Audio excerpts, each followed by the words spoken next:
बिस्मिल्लाहिर्रहमानिर्रहीम। नज़ले खांसी से बचने के लिए खशखाश की चाय। खशखाश दरअसल बीज हैं जिन्हें मसाले के तौर पर अक्सर खानों में इस्तेमाल किया जाता है। इसकी तासीर गर्म होती है।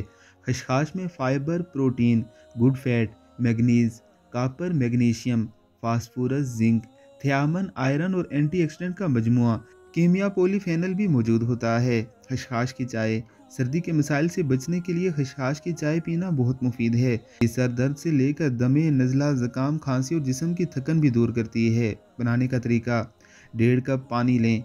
इसमें एक चाय का चम्मच खसखस डालकर इतना पकाएं कि पानी 1 कप रह जाए। अब इस पानी में हस्बे ज़रूरत चाय की पत्ती, चीनी और दूध डालकर पकाएं और कप में छान कर निकाल लें। खसखस की मज़ेदार और मुफीद चाय तैयार है।